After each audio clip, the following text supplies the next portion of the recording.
The ocean was silent, eerily calm as if nature itself held its breath.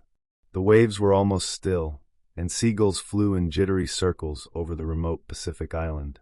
Deep beneath the sea floor, something stirred. Something ancient. Something that hadn't risen for thousands of years. In the dark, crushing pressure of the ocean trenches, the Megalodon opened its massive, lidless eyes.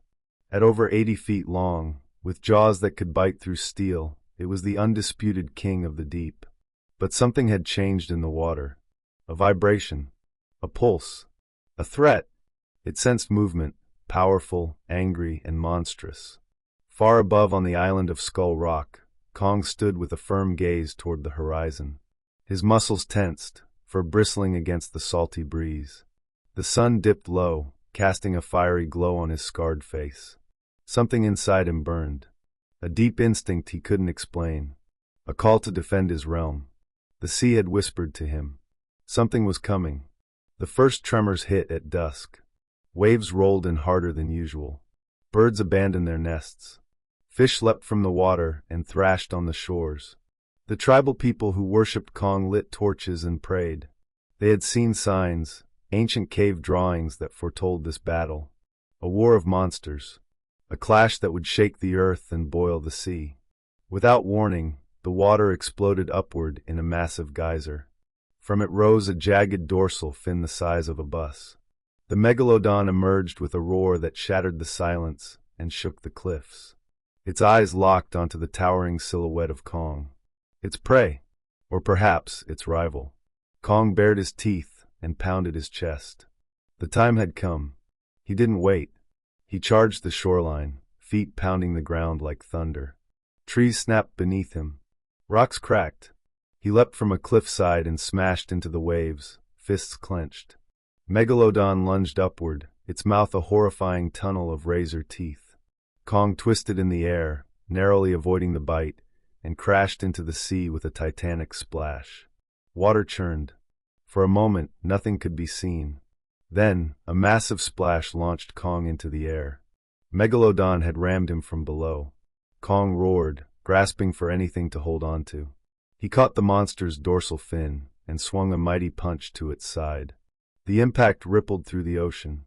Megalodon thrashed, dragging Kong beneath the surface. The beast was built for the sea, Kong was not. He struggled to breathe, eyes burning with salt, but he held tight.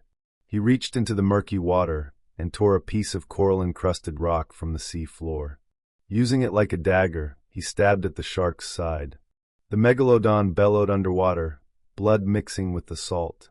It let go of Kong, darting backward with speed unnatural for its size. Kong swam upward, breaking the surface and gulping for air. His fur was soaked, his arms sliced, but he refused to retreat. A wave crashed behind him, and from it came the Megalodon again, launching its full body into the air. Kong dodged just in time, and the beast crashed onto the rocks, shaking the island. For the first time, it looked vulnerable. Kong climbed the rocks, fists pounding the surface to psych himself up. With a defiant roar, he grabbed a massive tree trunk and hurled it like a spear. It struck the Megalodon in the eye. The beast howled in pain and retreated into the sea. Night fell, but the battle was far from over. Kong stood guard at the cliff's edge, chest heaving.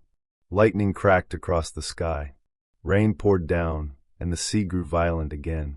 From the depths, Megalodon returned, more furious than ever. Blood streaked its face, and its eyes burned with rage. It didn't lunge this time. It circled. It waited. Smart. Strategic. Kong realized he had underestimated the beast. It wasn't just a killer, it was a predator. One that knew how to outwait, outlast, and strike when least expected. Suddenly, from below, the Megalodon lunged upward and bit onto a section of cliff. The rock crumbled beneath Kong's feet. He fell, tumbling into the swirling ocean. The Megalodon came in for the kill.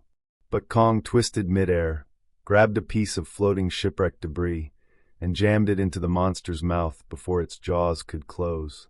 The Megalodon thrashed violently, unable to shut its jaws.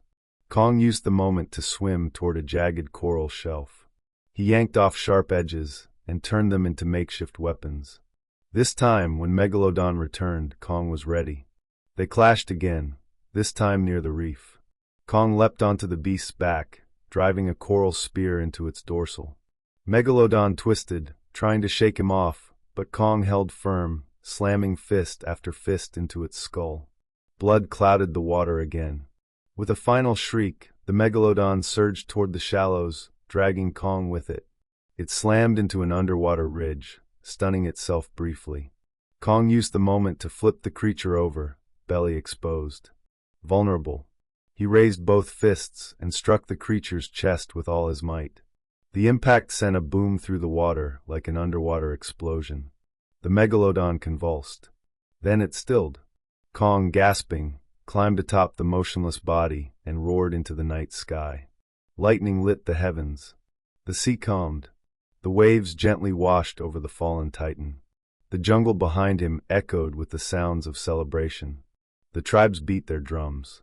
Firelight danced on their faces. Their protector had won.